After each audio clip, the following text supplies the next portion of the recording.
Bueno, comenzamos. Buen día a todos, a todas. Gracias por participar de este ciclo de charlas. Estamos muy contentas y contentos de comenzar con esta cuarta charla del ciclo. Quería recordarles que quienes asistan al 70% de las charlas van a recibir a fin de año un certificado y que para quienes no puedan asistir a las charlas, las mismas se encuentran grabadas en nuestro canal de YouTube. Cerca del finalizar la charla vamos a enviar el formulario para la asistencia. Bueno, en esta ocasión nos acompaña Jorge Correa, quien es ¿Qué tal, egresado Andy? de, buen día, quien es egresado de la facultad, de nuestra facultad, hizo su doctorado en Córdoba y su postdoctorado en Brasil.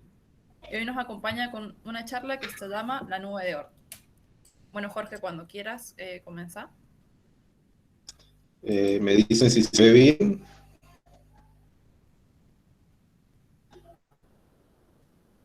¿Hola? Sí, sí, sí, se ve. Sí, ¿se ve? No sé si el puntero se ve el mouse. Sí, Perfecto. Bueno, cualquier problema del audio me avisan. Es un placer volver al ciclo de conferencias que el año pasado estuvo suspendido. Quería agradecerle a los chicos y chicas que están organizando ¿cómo se llama? El ciclo, porque, bueno, estaba viendo el canal de YouTube, todo, la verdad que está muy bueno y la organización es excelente, así que gracias por permitirme participar. Y bueno, como saben, quienes me conocen, y para quienes no me conocen, yo formo parte de grupos de ciencias planetarias de la facultad. También soy parte de ICET, y dentro del grupo somos un grupo de personas que nos dedicamos a la parte más dinámica, ¿sí? Trabajamos diversos temas. En esta ocasión les voy a hablar sobre la nube de Oort. Bueno, la nube de Oort se se postuló más o menos en 1950, la postuló Oort, para explicar el origen de los cometas de largo periodo. Es decir, se empezaron a observar cometas. Las características que tenían eran que estos objetos tenían órbitas muy alargadas, muy excéntricas, entonces podían alcanzar grandes distancias. Y otro detalle importante es que podían venir de cualquier dirección, o sea, la entrada de los cometas era lo que se dice isotrópica, ¿sí? Estas características son las que hicieron suponer a Oort en 1950 que había una estructura esférica que rodeaba el sistema solar, que estaba más allá del cinturón de Kuiper. El cinturón de Kuiper o Kuiper es un cinturón como el de asteroides, pero que está más allá de la órbita de Neptuno. Bien, y esta nube es el reservorio de cometas de largo periodo. Claro que esta nube es un postulado teórico, o sea, nunca se ha observado y la única evidencia que tenemos de la nube son los cometas. ¿Está bien? ¿Y cuándo entrarían los cometas? Bueno, esto pasa cuando alguna perturbación externa, por ejemplo, una estrella que pase cerca de la nube de Oort, empuja, le da un golpe gravitacional a los objetos de la nube y de esta forma los los objetos de la nube entran al sistema solar y ahí los vemos como cometas. ¿Está bien? El origen de la nube está relacionado con la formación del sistema solar. Cualquier sistema planetario, no sé si saben, pero se forma cuando una nube de gas y polvo colapsa. El colapso, por las características de la fuerza de gravedad, eh, la mayor parte de la materia colapsa en el centro formando la estrella, pero hay una buena cantidad que forma un disco. Esto por conservación del momento angular se forma ese disco, y el disco está formado mayoritariamente de gas y polvos, esta parte que está acá. Una vez que la estrella empieza a acumular más material, es capaz de encender lo que serían las reacciones nucleares. En ese momento los vientos estelares expulsan el gas y quedaría solo el polvo, pero en el proceso ya se formaron los planetas. ¿Sí? Los planetas continúan entonces acumulando el material que quedó y así se termina de formar el sistema planetario. El proceso de la nube de Oort ocurriría más o menos acá, en el interín de cuando la estrella comienza sus reacciones nucleares y se pierde el disco de gas. Otra cuestión es que, obviamente, la estrella está muy caliente, entonces todo el material del disco que está más cercano a la estrella tiene una temperatura mayor que el disco que está más lejos. Esto hace que, por ejemplo, el cinturón de asteroides tenga características diferentes al cinturón de Kuiper, que está más allá de Neptuno, ¿sí? Ya voy a volver sobre este tema. Bien, entonces pasemos al sistema solar. Tenemos un disco de gas. Cuando el Sol logra expulsar ese disco, quedan entre Júpiter y Neptuno un conjunto de cuerpos pequeños, ¿sí? Que por el mismo movimiento de los planetas empiezan a ser expulsados más allá de la órbita de Neptuno. De esta forma se forma lo que es el cinturón de Kuiper, ¿sí? Es decir, los planetas logran limpiar el área alrededor de ellos. Bien, el problema es que todos los planetas están en el mismo plano. Entonces, para que exista esa nube de Oort, necesitamos algo más, algo externo, que genere la nube, porque si no solamente tendríamos ese cinturón de Kuiper, ¿sí? Y lo que les decía sobre el cinturón de Kuiper es que tiene componentes volátiles, es decir, está formado por ciertos componentes que en el cinturón de asteroides no están presentes, ¿sí? Porque al estar más cerca del Sol ya, digamos, estaban en forma de gas y se escaparon. En cambio acá en el cinturón de Kuiper esos elementos sí están presentes. Entonces, es la galaxia quien va a perturbar y va a, ¿cómo se dice?, mover las órbitas de estos objetos más externos del cinturón de Kuiper y va a empezar a aumentar la inclinación, produciendo una estructura esférica alrededor del Sol. ¿Está bien? Y así es como se piensa que se ha formado la nube de Oort. También hay muchas simulaciones demostrando esto. Y bueno, y como les decía, cuando alguna estrella cercana pasa, empuja un objeto de la nube hacia el interior del sistema solar y allí los componentes volátiles que habían sobrevivido a la formación del sistema solar empiezan a formar la cola de gas y polvo del cometa. Se darán cuenta que si esos materiales están allí, podemos hablar de materiales tipo fósil, fosilizados, que nos van a hablar sobre las características físicas de los comienzos del sistema solar. Entonces, la nube de Oort es muy importante, la nube de Oort y los cometas sobre todo, son muy importantes por diversas razones, no solo para lo que es el interés dinámico. Bien, pero teniendo esa nube de Oort y más o menos teniendo una idea aproximada de cómo se pudo haber formado, surge la pregunta de ¿dónde termina la nube de Oort o dónde termina el sistema solar? O por lo menos lo que es la influencia dinámica del Sol, es decir, dónde el Sol, piensen por ejemplo en la Tierra y el Sol. En algún punto el Sol deja de tener el efecto gravitacional fuerte y la Tierra es dominante, y en ese punto es que nos permite tener una luna. La luna da vuelta alrededor de la Tierra y el Sol es el que la perturba. Entonces, hay algún punto donde la fuerza del Sol, o sea, algún punto cercano a la Tierra donde la fuerza del Sol deja de ser preponderante y es la Tierra quien empieza a dominar. Con el Sol y la galaxia pasa algo parecido. Hay un límite donde los efectos del Sol dejan de ser importantes y los efectos de la galaxia son los que empiezan a dominar. La pregunta es, bueno, ¿dónde termina el efecto del Sol o es la parte dinámica, ¿sí?, del sistema solar?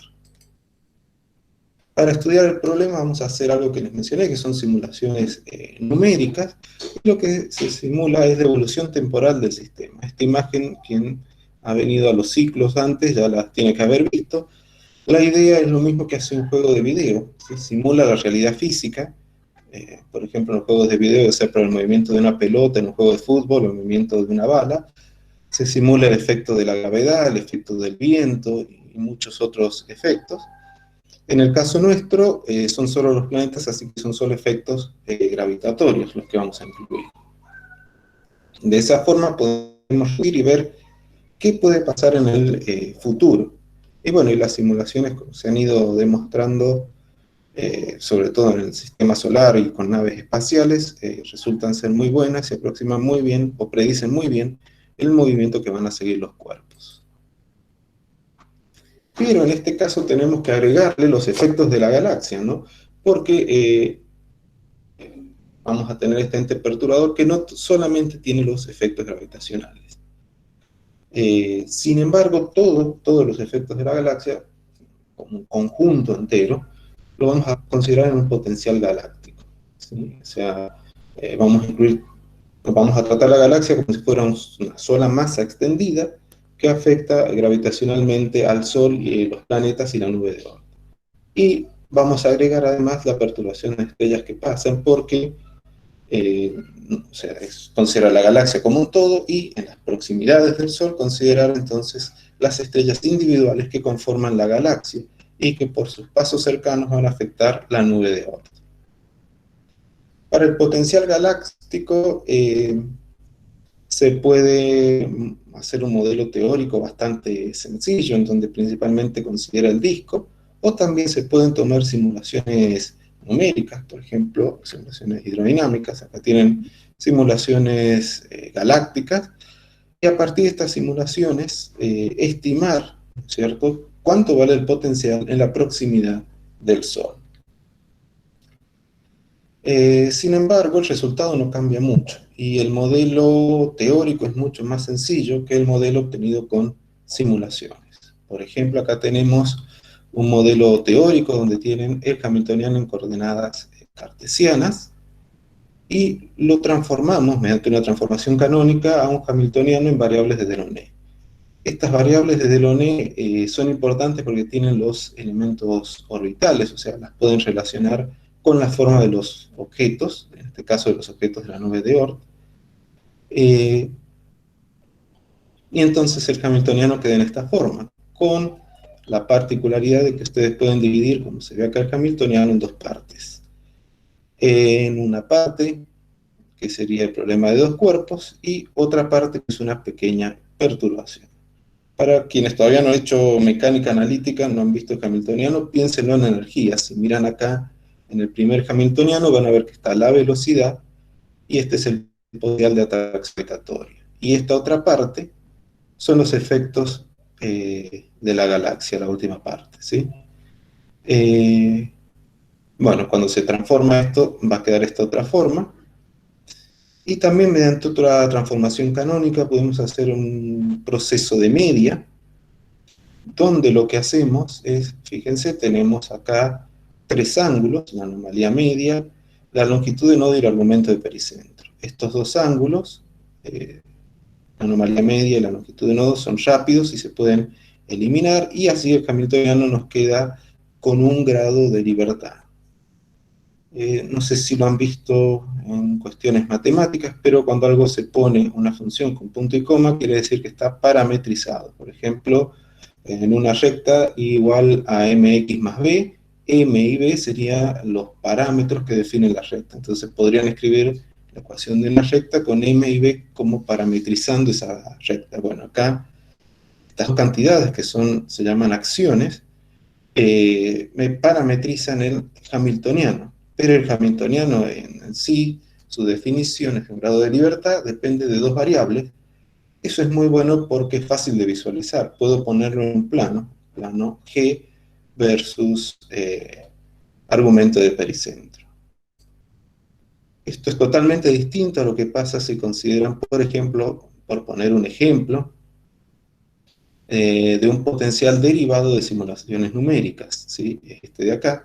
Y en este caso el modelo es de, no dos dimensiones, disculpen, 2 grados de libertad, eso quiere decir un modelo de 4 dimensiones.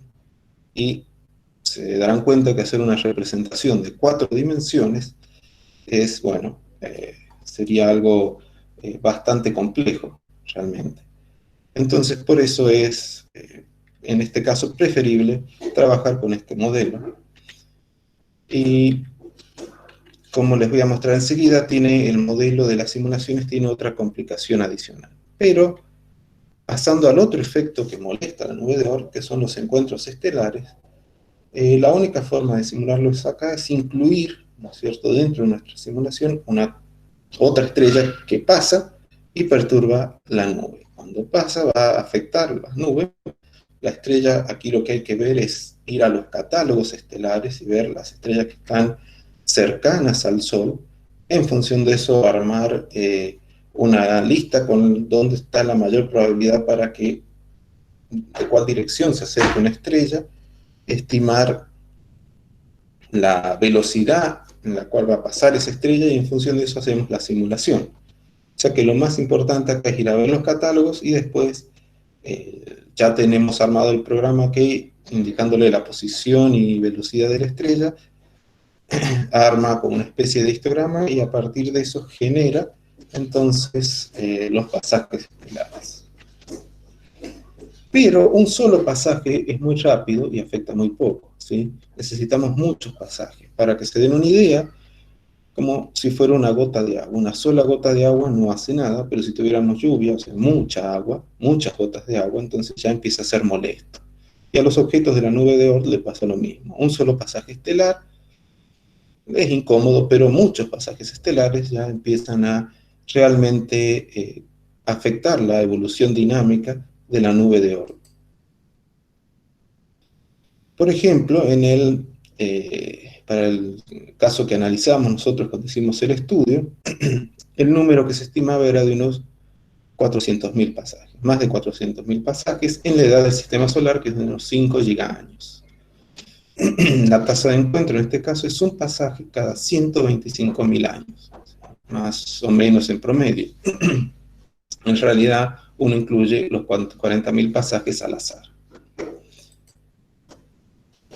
Bueno, entonces tomamos al Sol, metemos estos a través del hamiltoniano y ecuaciones de movimiento, metemos los efectos de la galaxia, las estrellas que pasan también se incluyen, a partir de la estadística vamos introduciendo en forma aleatoria estrellas que pasan, y alrededor del Sol le ponemos una nube con 100.000 partículas.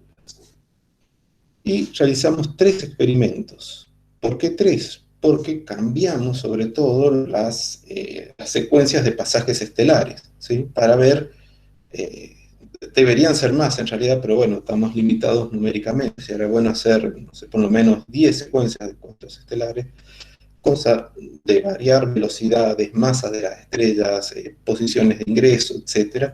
Y poder hacer una estadística más robusta sobre los efectos estelares. Hecho todo esto, hacemos la simulación y vamos a analizar los resultados. Y lo que obtuvimos fue lo siguiente. Este gráfico lo que está mostrando es la evolución en el tiempo, en el eje X, de la nube de Oort. En el eje Y tenemos la distancia al Sol, pero en escala logarítmica. O sea que el 3 quiere decir miles de unidades astronómicas.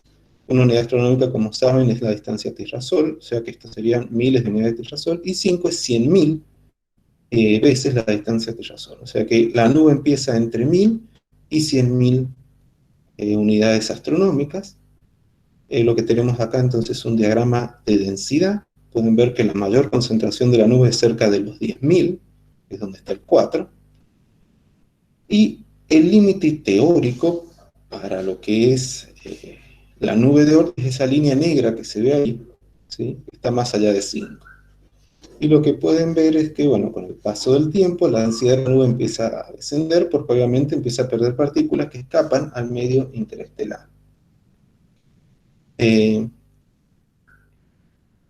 Ven que va escapando, ¿sí? Esas líneas que muestran es cómo se van escapando las partículas y empiezan a formar una acumulación de densidad cerca del número 8, ¿sí? O sea, de los 100 millones de unidades astronómicas.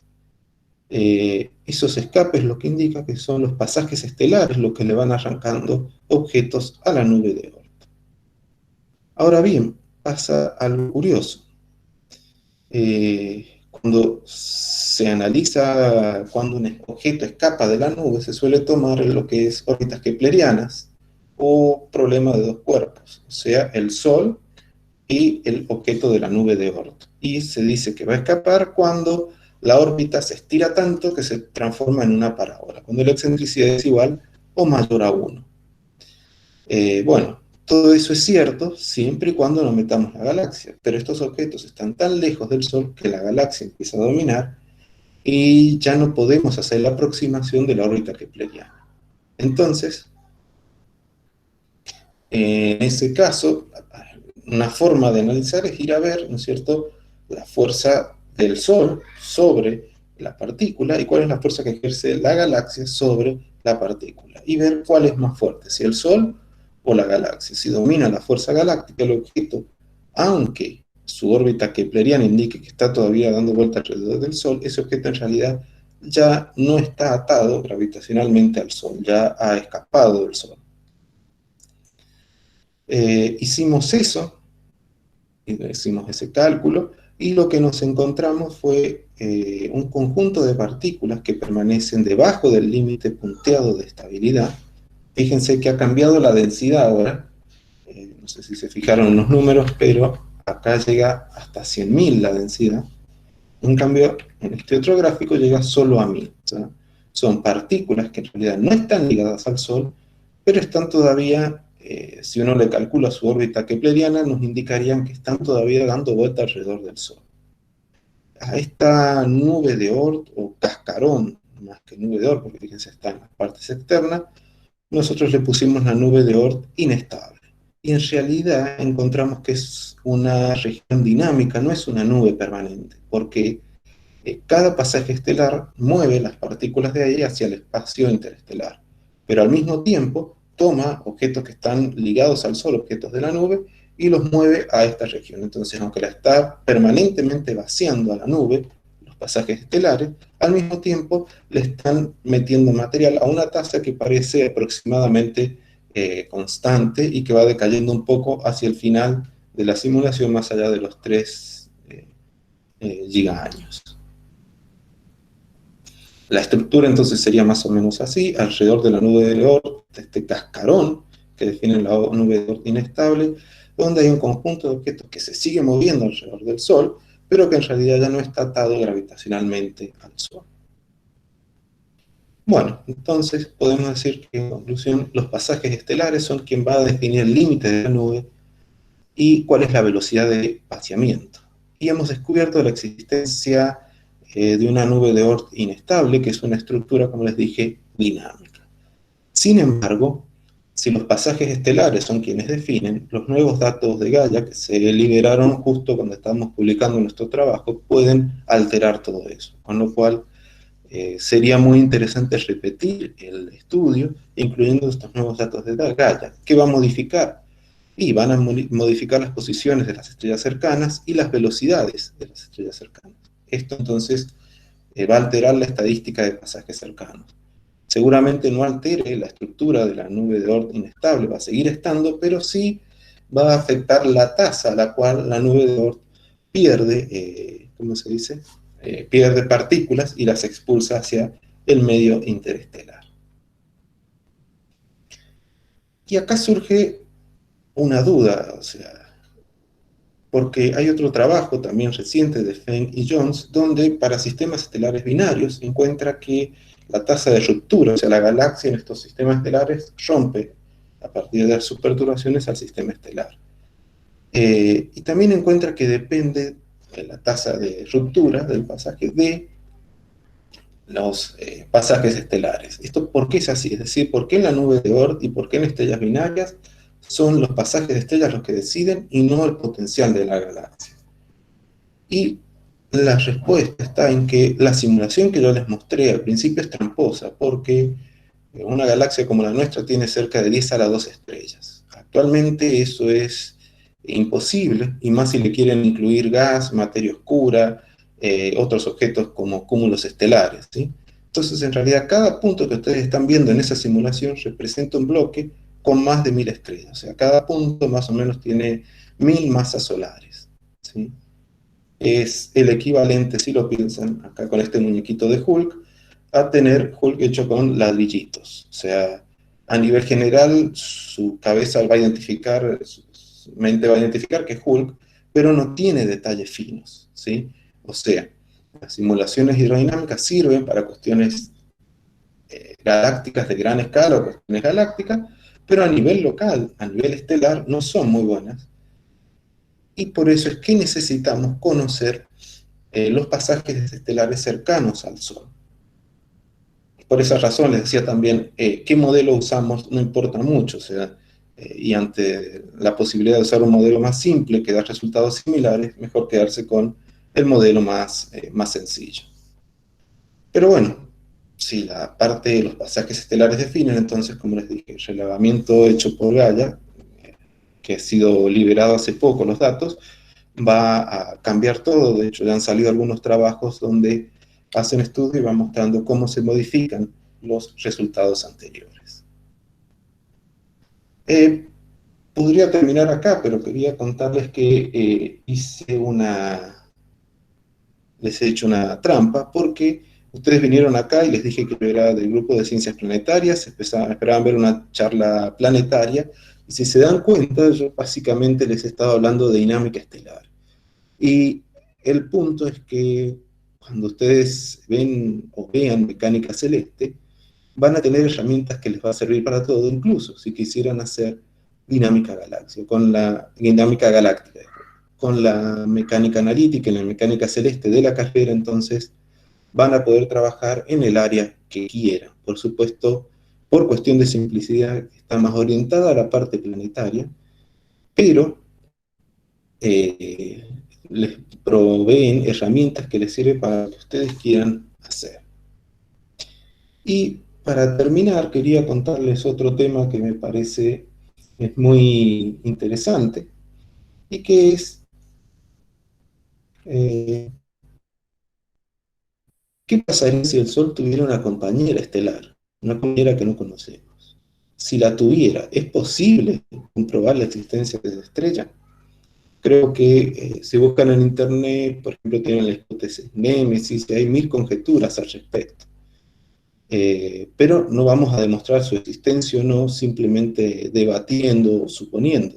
Hay formas realmente prácticas o empíricas de ir a ver si puede o no tener una compañera estelar. Una vez, a partir de la nube de Oort. Para empezar, veamos la entrada de cometas. Yo les dije que es isotrópica la entrada de cometas. Acá tenemos la nube de Oort y una estrella que da vuelta. Si esta estrella diera siempre vuelta, entonces la mayor perturbación de esta compañera sería en esta dirección donde está la flecha azul.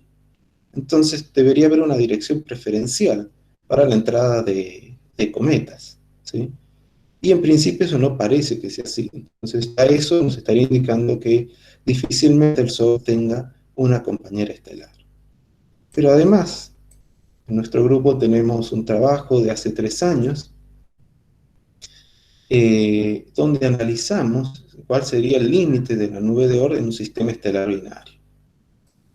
Y lo que encontramos es realmente interesante. Permítanme que les explique qué están viendo acá. Acá tienen en el eje X la separación de la estrella binaria. Supongamos que en amarillo está el Sol, y acá en naranja, en 1, es la compañera. Alfa es la separación, que por comodidad lo hemos puesto 1, ¿sí? Independientemente de lo que sea. Esto nos permite rescalar a cualquier sistema. Y tenemos 2 simulaciones, para una compañera con 0,2 masas solares y una compañera de 0,4 masas solares en negro, ¿sí? Y en el eje Y tenemos el máximo, la máxima excentricidad que alcanzan las partículas durante la simulación. Y este Emax vendría a ser, no exactamente, pero es una especie de indicador de caos. ¿Qué es el caos? Habrán visto mucho por ahí, y hay muchos movimientos, ¿cómo se dice?, pseudocientíficos que se apropian del caos y hacen teorías extrañas, pero caos simplemente quiere decir que uno no puede predecir el movimiento. ¿Y por qué la máxima excentricidad, o digamos, a conocer la excentricidad me dice qué tan elongada es la órbita? ¿Por qué la máxima elongación de la órbita de la partícula me puede hablar del caos? Eso lo podemos ver si pensamos en un péndulo simple. Imagínense que cuelgan de su mano una piedrita atada a un hilo y lo hacen mover. Si la hacen girar, o sea que dé la vuelta completa, que haga un círculo completo, se dice el péndulo está circulando. En cambio, si se mueve, lo dejan colgando y se mueve un poquito nomás, se dice que el péndulo está librando o oscilando, ¿sí? Entonces tenemos allí la medición del ángulo, llamémosle tita. el ángulo entre la vertical y el máximo ángulo que forma la piolita que está sosteniendo la piedra que yo puse. Si empiezo a aumentar la velocidad, esa amplitud, ese ángulo tita máximo va a ser cada vez más grande, más grande, más grande, hasta que aumentando la velocidad va a empezar a circular. Pero en el límite entre circulación y libración viene lo que sería el caos, ya que aparece algo que se llama separatriz, y no podemos decir si la partícula está circulando o librando. Quizás en un momento la partícula sube hasta arriba y vuelve por donde vino, ¿sí? Y al siguiente instante que vuelve hasta arriba, la partícula continúa circulando. Entonces va a intercambiar circulación con libración. Al no poder predecir si la partícula circula o libra, entonces ahí el régimen de movimiento es caótico, ¿sí?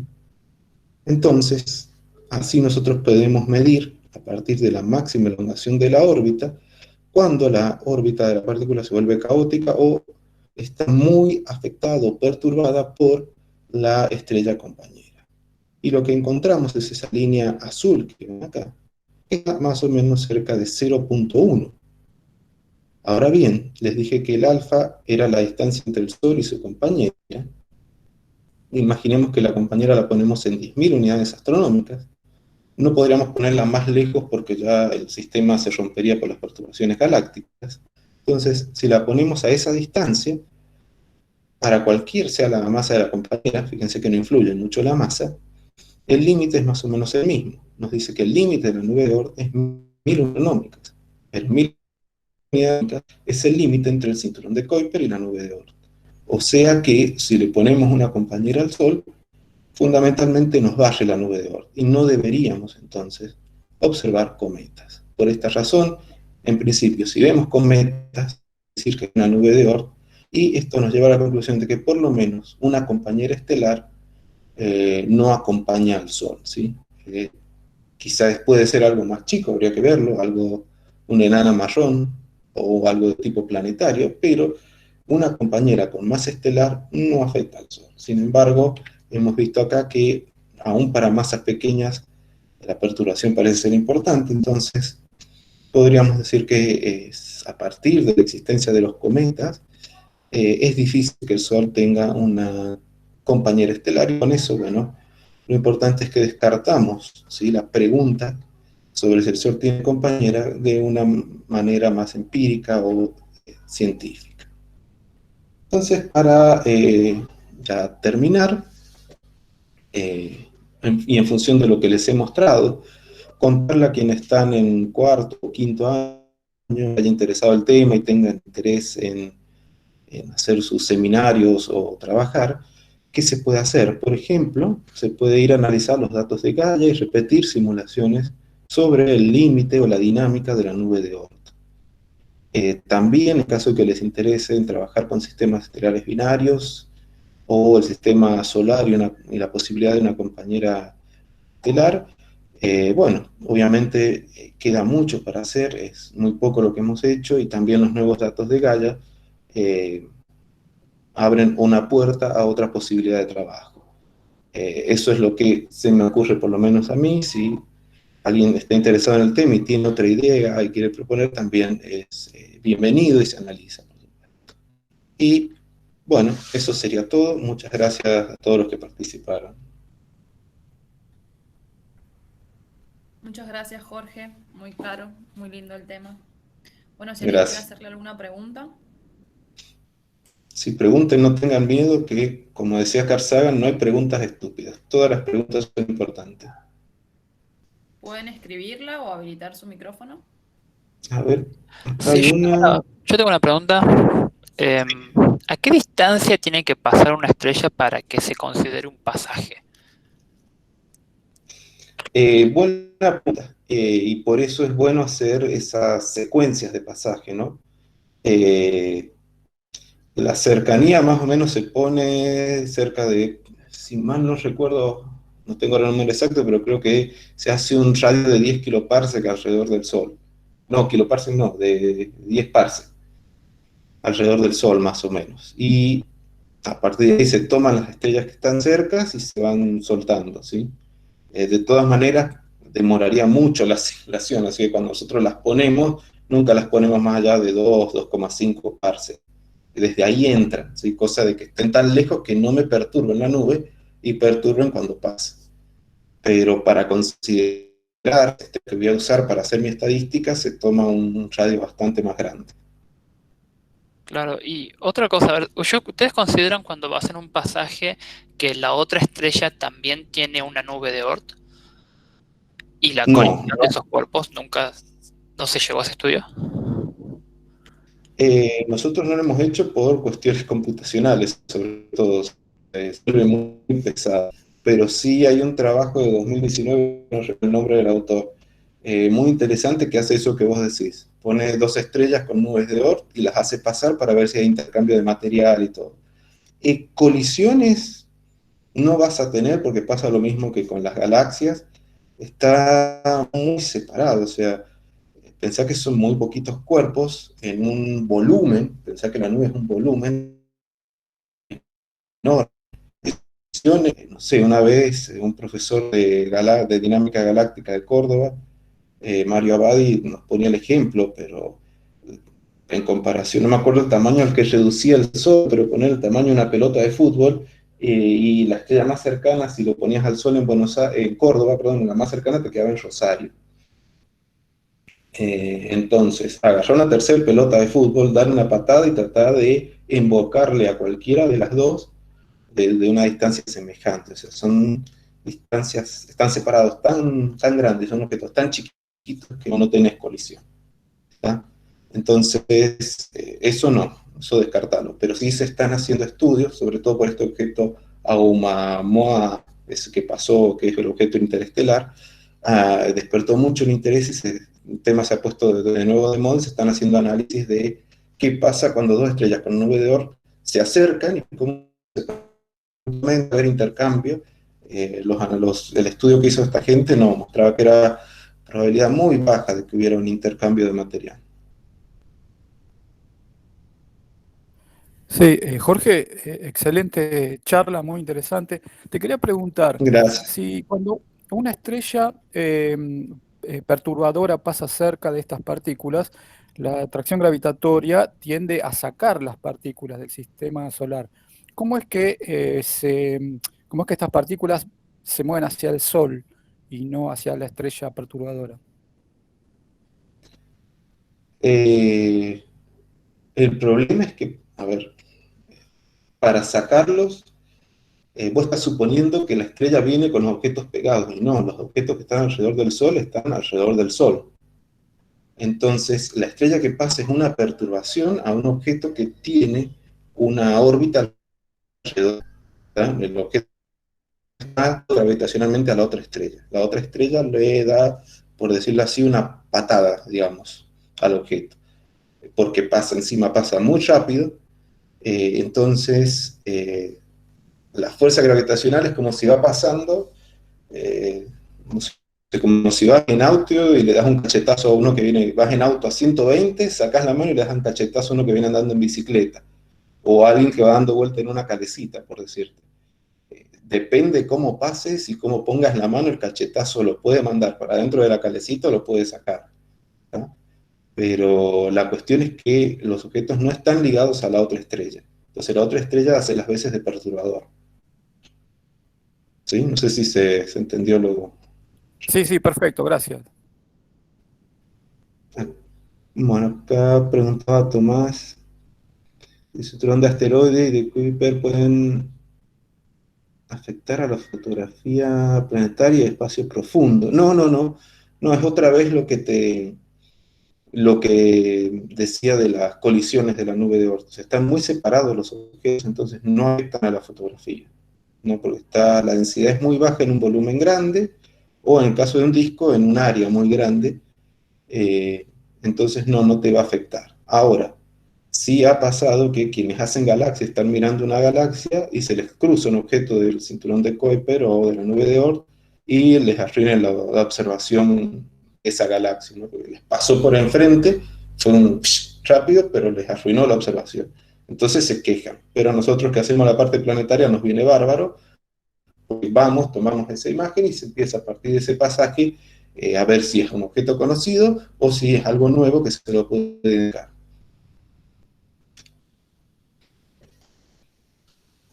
Bien. Muy lindas preguntas, gracias. Muy interesantes.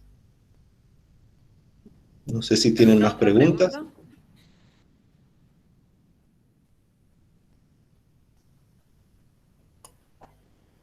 Bueno, Jorge, de nuevo agradecerte por participar.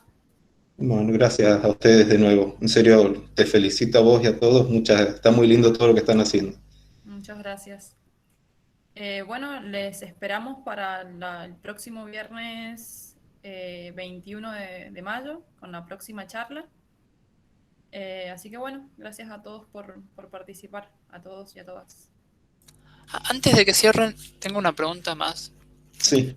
Estaba viendo que, bueno, yo soy estudiante de primer año, entonces hay conceptos que todavía no los tengo. Estaba viendo qué es un parsec y la distancia que ocupa más o menos. Y estaba viendo que en el radio que vos me mencionás, que usted me mencionó, Podés decir vos, no hay Alpha problema. Centauri queda dentro Próxima Centauri queda dentro del radio de parsec que se toma para un pasaje. ¿Se la considera en pasaje o está como en una posición semiestática?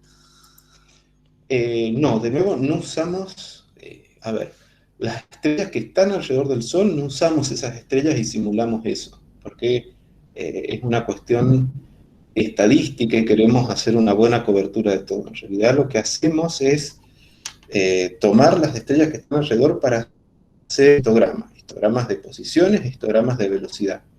Y de esos histogramas generamos una muestra de estrellas cercanas, ¿sí? Donde dentro de esa muestra de estrellas cercanas está incluida Próxima Centauri y todas las que están cerca. Pero no es que vos tomás las estrellas como está, porque si no sería una sola simulación, no tendría sentido hacer el análisis estadístico. Lo que nos interesa de las estrellas cercanas es usar ese entorno del Sol para ver de dónde es más probable que venga la estrella, si es que hay más probabilidad. En principio, en la simulación que hicimos, era isotrópico, pero los números de Gaia están mostrando que no sería isotrópico, que hay una dirección preferencial. Y lo otro es ver, bueno, con qué velocidad va a entrar. Y en función de eso le hacemos, como te dije, 40.000 pasajes.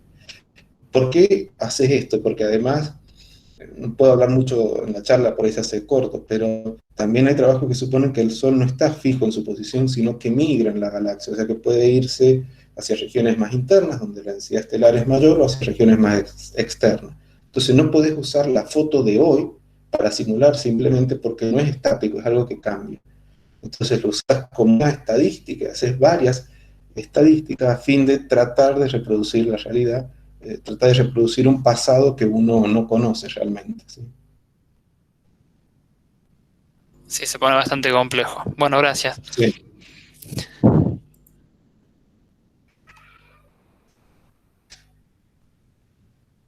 ¿Alguna otra pregunta?